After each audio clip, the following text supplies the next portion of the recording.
Well, happy Tuesday. Welcome to Insights Over Espresso, where we explore innovative strategies for VCs and their portfolio companies. And I'm your host, Joe Maroney.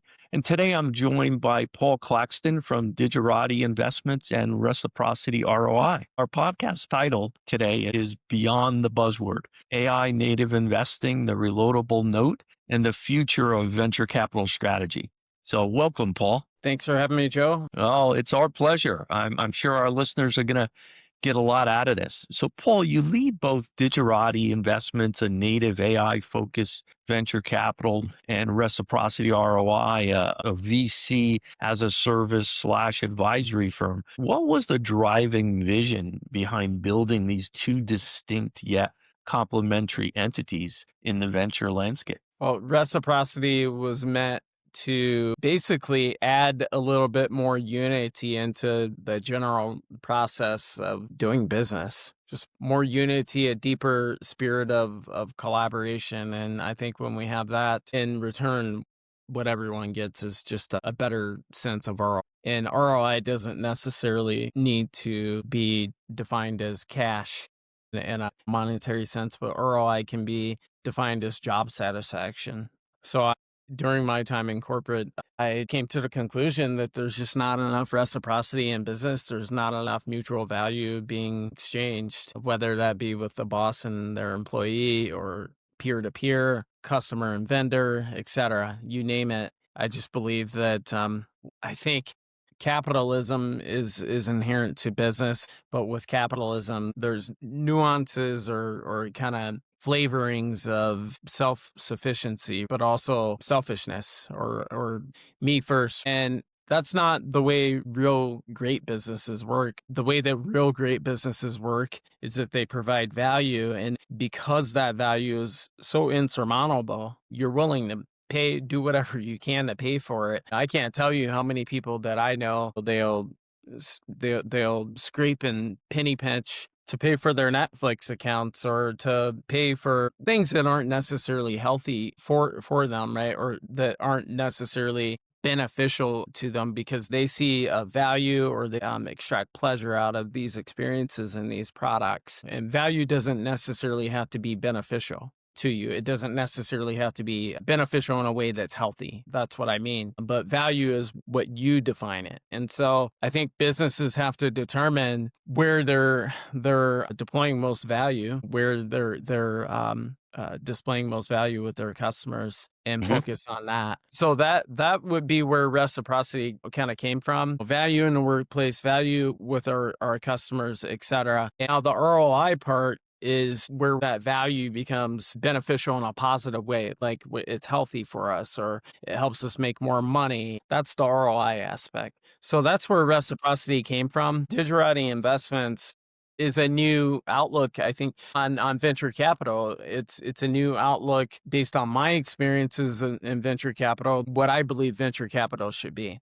And what I believe venture capital should be is impact over everything. By that, once again, value. And by that, then we naturally have exits. That when we put an exit mindset first, that's kind of what you get. And you don't necessarily get much more than that because there's so many VCs that are focused on exit first. How do we exit? What's our exit strategy? How about what is the impact strategy?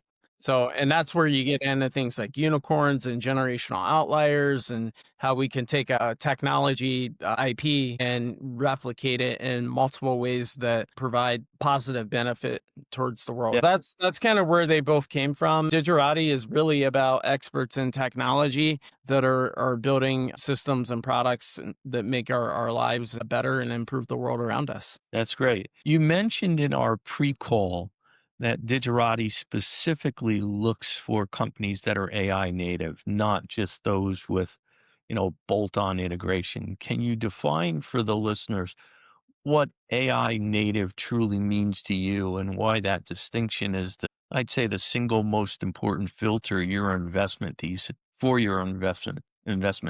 right now? Yeah, so there's two sides to AI native. The first side is that the technology or product, whatever you want to call it, needs to be algorithmically based. And so this can't be a standalone app and then we've layered some kind of AI interface on top of it. But I'm looking for companies that have constructed a proprietary algorithm and that's what it's based on, right? And Okay, then the that makes sense.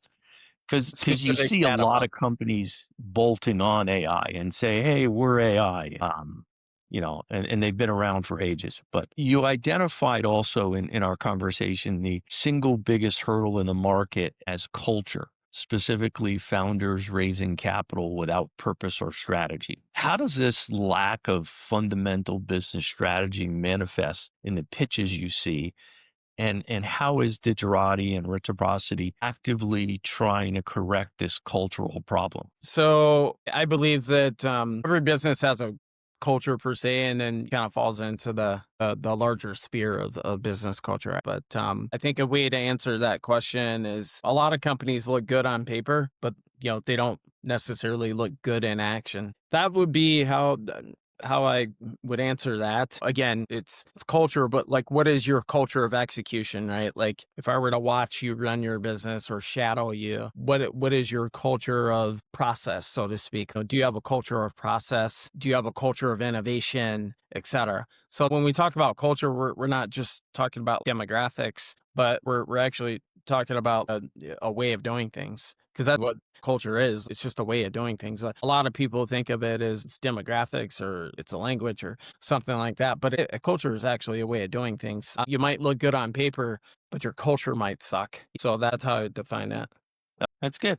I would agree. You noted when we spoke the secondaries market is heating up as VCs seek, earlier liquidity. Do you view this trend as a sign of market maturity and efficiency, or a symptom of VCs needing to de-risk portfolios faster due to a lack of conviction in long-term growth? I think the secondary markets is heating up because VCs need to do a better job at de-risking, and so I think that's a later stage market. So the kind of not institutional capital per se, but what I would say is kind of like the family office, the VIP capital, so to speak. That's what I would call it, a VIP capital, where you're getting into the realms of the family offices and the high net worth investors, and they can compete. They have enough money to compete at the institutional level. So again, I wouldn't say it's institutional capital, but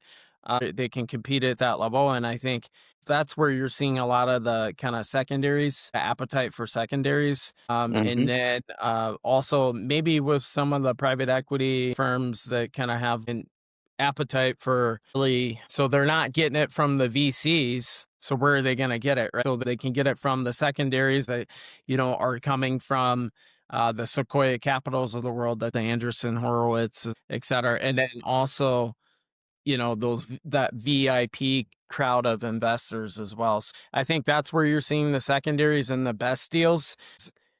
By and large, I don't think early stage VC is really producing the best deals. So with so many firms now claiming AI-driven investing, how does Digerati defend its position and ensure its AI-led investment decisions are truly differentiated from the innovation theater you described earlier when we spoke? So there's a number of different areas that we look at to separate true AI investment from just your casual AI investment, right? I don't think we need AI everywhere, but it is everywhere because it's one of those things when you have a new technology, in order to democratize, you have to commercialize. I call it demercialization. Hey, we're going to make this available to everyone unless you commercialize it. In order to commercialize it, it has to be everywhere. And unfortunately, the old sales saying, fit a square peg through a round hole. AI is not meant for that, at least not the way it is today. I think AI fits certain closets of society, and that's how I look at it from an investment standpoint. So infrastructure, real world problems, we have a ESG focus. So there has to be, does this fit economic, social governance type of thing? Does it address some areas there? What is the residual impact? Are people healthier because of this? Is there less traffic? There has to be some sort of core residual impact, right? At least at a broad level. And then going into detail, there has to be multiple residual impacts. I can give you an example. Let's just say Amazon. We look at them as a shipping service, right? But the fact that elderly people don't have to walk down to the grocery store, they can order their groceries through, Amazon or their products or whatever. That is a huge thing in terms of elderly welfare, so to speak, or Yeah. taking cars off the road and so forth. So there are multiple there. They can even get their prescription there, and depending on how close they are to the fulfillment center, get packages in sometimes a couple hours. So let's shift a little bit to the reloadable note. You're scaling the reloadable note, which you see as a potential successor to the safe note. What specific pain points in the current early stage fundraising process does the reloadable note solve for both the founders and investors, and what makes it a more sustainable investment instrument? Yeah, great question. So I'm actually in process of working through UK lawyers right now on a deal regard that the reloadable note is going to be an instrument. The key things with the reloadable note are, it's really out with the old and with the new. And the safe note was constructed in around 2013. That's quite it's simple and inexpensive, but there's plenty of safe note horror stories.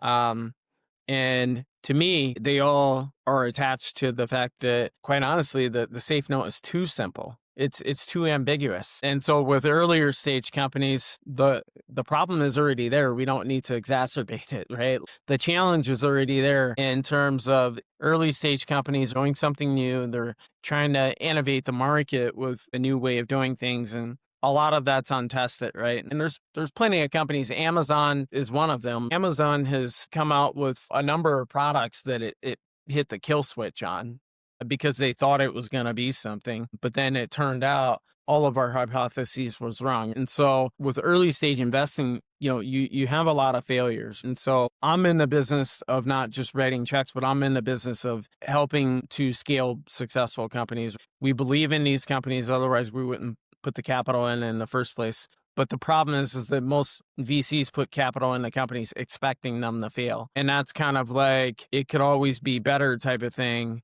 or it could always be worse. Well, which side are you on? Most of the times you'll hear, it can always be worse. Well, that's a negative. So it can always be better. That's the way I look at it. And so how do we make it better? We make it better with clarity and anchoring ourselves to early stage valuations, but not pricing around, but anchoring ourselves and giving us a floor of which to operate on, instead of let's let future investors price this round, and so we'll just leave it open with no valuation cap. And what if they never come? What if those investors never come? It's happened before. So the idea with the reloadable note is that, number one, we're relieving stress off of the cap table.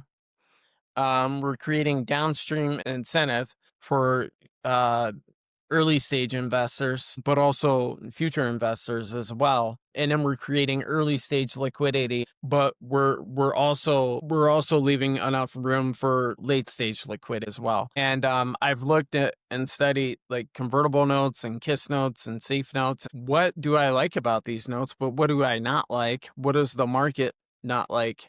What do they like? Why do they keep using these instruments when there's still inherent problems? So what is it that is causing some of these problems, right? So that's where the reloadable note kind of was conceptualized. But my actual kick in the butt that I got was Adeo Reci. I went through his program a few years ago in VC Lab. He created the safe note. Actually, in 2013, it was called a convertible equity note.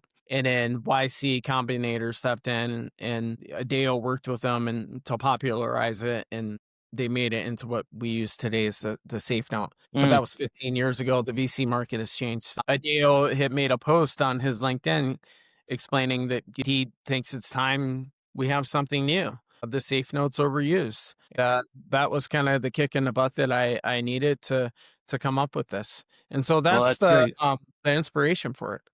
And thank you from the listener's point of view for articulating so well what the reloadable node is versus the safe node and the distinction. I think everybody appreciates that. You've built an AI MVP called Scale Curve, and you spoke a little bit about it when we spoke for due diligence and operational monitoring. How does this tool move beyond standard reporting to provide the if this then that predictive analytics that you believe are necessary for a company's long-term scale? So Scale Curves was a model. It actually stems from the Netflix Blockbuster situation. And I've just referred to that case study multiple times over the years. And I wrote about it in some books. And I came up with this model called perpetual velocity, which was actually a play on terminal velocity. So perpetual velocity was like perpetual scale, basically, or over time. And I'm like, what could I use to represent time and scale? I thought of the Cartesian coordinate system, and that's really what Scale Curves is based on. It's based on that original perpetual velocity concept and looking at how businesses are thought of, conceptualized or incubated, and then how they mature over time. And I was like, there's a perfect way to express this using the Cartesian coordinate system. So if you're familiar going counterclockwise on the Cartesian coordinate system, there's a x-axis and a y-axis. And so it splits a table into 4 squares. And so the top right is quadrant 1, and we move counterclockwise 2, 3, 4. And so everything at the center is 0.0. And I'm thinking, how do we think in terms of positive and negative? So everything above the x-axis is positive. Everything to the right of the y-axis is positive. Everything opposite is negative. If you have an idea at the ideation stage, let's validate it in our minds, right? What is it? How much efficacy can we tie to it? And we grade it, on a scale. Does it sit in a positive quadrant or negative? And then at 0.0, that idea becomes a company. And then over time, it either ascends into quadrant 1 or descends. And so that's kind of the idea behind it. And I needed a more marketable term. So I came out with Scale Curves, and we built an algorithm that plots every system that a company might use via API integrations, every system that a company might use, hundreds of factors. So for example, if you use QuickBooks as your accounting system, right? And hundreds of financial factors that judge how a company is performing past and present. And if then that, if they do this, they're likely to go, and this is based on hypothesis, this is based on past and present. If you continue to do this, you will do well. If you continue to do this, you will not do so well in these particular areas. So multi-factor criteria pulled in via APIs, and that's the data. And then we don't own the data. The company owns the data, because the training is essentially decentralized based on a particular company. It's not data that can be reused. So the algorithm learns separately based on each company. Now, there are some potentially federated learning cases where we can train our model at a broad scale, but not retain any of the data. So we can take some nuances that are consistent with every company. For example, every company has a sales department or a finance department and so on. And we can take nuances and bits that are not specific to any company and retain that, but we wouldn't retain any data. So that's kind of how it works. And it's built to be an internal tool. But there's other people on the market doing similar, not quite in the same way that I'm doing it, but perhaps I'll commercialize it. And I think that would be the long-term goal, is to license it. Good. Well, we look forward to seeing it in the market. So Reciprocity's high touch, offers high touch services like talent recruitment and bespoke advisory. As client volume grows, how do you plan to use AI to productize or automate the lower level tasks in these service lines without really sacrificing the high caliber selective client relationship that defines your brand? How do we plan to implement AI ourselves into kind of the bespoke nature of what Reciprocity ROI does. Great question. I would say I want to use AI very limited within the field that Reciprocity operates, because for the type of work that we do, it's so regulated, so to speak, within SEC, the confines and the the left and right laterals of the SEC, and every deal in particular is different. I really don't look to implement AI too much. Only area that I would probably implement it is in AI kind of regulatory guardrails, so to speak, to ensure that any contracts that we write or any deals that we're looking at from a contractual basis, that those cap tables and those contracts are worked in such a way that um, it is 110% regulatory tight, tight, airtight. So it would be nice. See, right now we have to do that manually. So it would be nice to have an AI system that ensures, every deal that we look at, that, we're airtight from an auditing perspective with the SEC. And then I would also say, just from a financial perspective, to be able to automate our financial diligence as well, because right now it's still very human driven. Yeah. But I would say on the financial diligence side, that's really where scale curves kind of kicks in, right? At least on the financial diligence side, because Yeah. that is what scale curves is exactly meant for, is red flagging blind spots within the company's financial strategy and making sure that you avoid those, but also capitalize on the areas that you're doing well. Good. So Digerati explicitly avoids unsolicited requests, prioritizing more warm introductions you had alluded to. Mm-hmm. What internal processes or systems are currently in place to effectively sift through the high volume of inbound opportunities while ensuring you never miss, that truly genuine warm introduction from your global network? A lot of it has to do with just having a good partnership ecosystem to avoid the solicitation, the missteps when it comes to solicitation. Quite simply, founders just need to be more educated and stop freely soliciting, and just ensure that they understand rules around private placements and B and 506C and just general solicitation laws and rules. But a lot of it, there's way many startups out there and deals being done at way too low of a level, I think, quite frankly, for the SEC to really care. And most of those deals won't go the distance anyways. And it's just way more deals being done than the SEC has resources for. Hmm. But by the time founders get to a point where it's going to matter, they're going to have a whole legal team behind them, making sure that they're dotting their I's and crossing their T's, and that they have an entire investor relations team to navigate that in a proper way. But generally speaking, I'm getting solicited illegally all the time. Illegal is a strong word, but just out of expectation for what would be appropriate from a regulatory standpoint. So I'm getting solicited all the time by early stage founders, just by nature of the area that I operate in. And that's why we have the disclaimer up on our site. How do we avoid them? Strong partnerships, strong relationships off the get-go. Having a large network. I mean, I have almost 28,000 connections, followers on LinkedIn, and grow probably about 1,000 followers every other month. My profile grows, my network naturally grows. My firm builds relationships just by being a marketing first focused firm as well. Yeah. So for reciprocity, you'd mentioned you need to classify inbound leads by company stage, sector, and capital need. What's the biggest bottleneck in this triage process right now? Is it the sheer volume of leads or the complexity of accurately scoring them for the right service line, i.e., VCAS or advisory? I would say it's more so controlling the amount of inbound that we get, or not managing the amount because we get more inbound than we know what to do with many times. So the pipeline's not a problem, but it's just managing all those inbounds that we get. As we continue to grow, move forward into 2026, pipeline management is going to be a big focus for us. Okay. So last question on reciprocity.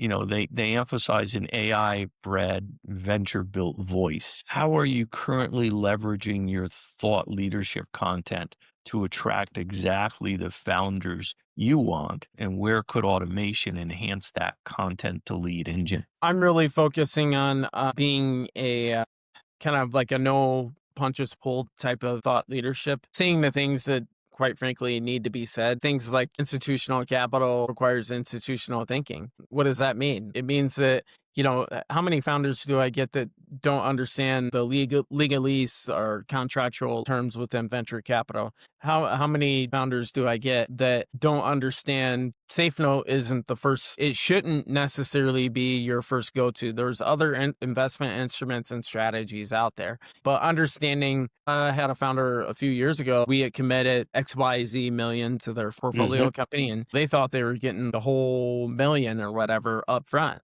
It just amazes me at how many founders do not read the contracts. They do not, if there's a term that they don't understand, they don't look it up, they don't investigate to figure out what it means. And so anyways, they thought they were getting all these millions up front. No, you're getting that in tranches. Like, you need to go back and reread the contract, the closing documents. So just little things like that, understanding the compliance around the venture ecosystem as well, and just understanding that leading with conviction is a huge thing, not chasing around without strategy.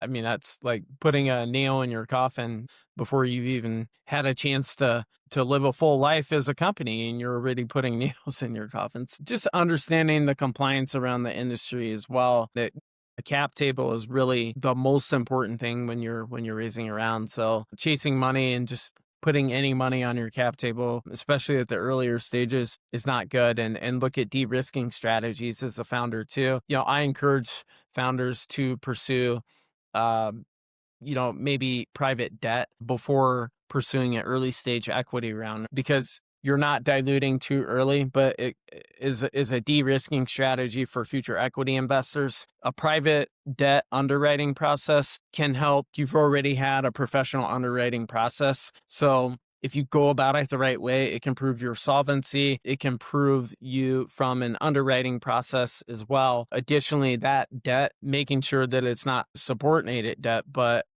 it's open to subordination rather, but that debt can be bought out as well by future equity investors. Just make sure that you're careful with that as well. So, there's a lot of different ways to go about around, and I think founders should spend time to play the game a little bit more calculated. Yeah. So for VCs or founders listening who are just starting to implement AI, what's the single most important lesson you've learned about avoiding the innovation theater and ensuring they are building something truly effective? Just making sure that you have governance around whatever it is that you're building. So, it's just getting back to the basics. Who, what, when, where, why. My dad used to always tell me, in any situation, always ask those questions. I think you can find out a lot by asking questions, asking more and more questions. It's the way that, for example, investigative units within the police or CIA,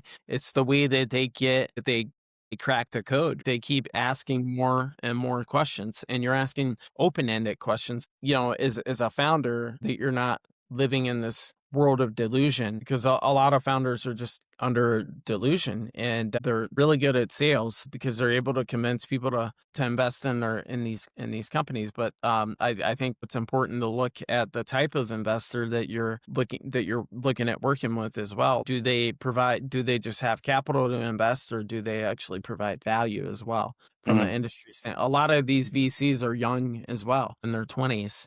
And, it's not necessarily about how many deals you've done on paper per se, but it's also about your life experience, your business experience, and everything that you bring to the table from a holistic standpoint. And that's what we really need to be looking at when we're doing deals. I would agree. So this has been incredibly insightful. Yeah. Where can our listeners, investment managers, fund administrators, firms looking to structure deals at scale, learn more about both Digerati and Reciprocity and connect with you? Yeah, you're welcome to find me on LinkedIn, Paul Anthony Claxton, Digital Investments, Digerati, investments.com, and in Reciprocity ROI, our site, RECIPROCITY ROI.com. I've got my CV, paulclaxton.io, so CLAXTON. You can learn about me or the companies there, and how we, look at things and how the businesses are structured, and always open to a call to talk more about how we go about things and what we're looking at for 2026. Great. All right. Thank you. Same to All right. you. All right. Cheers. Thanks, Joe. Bye.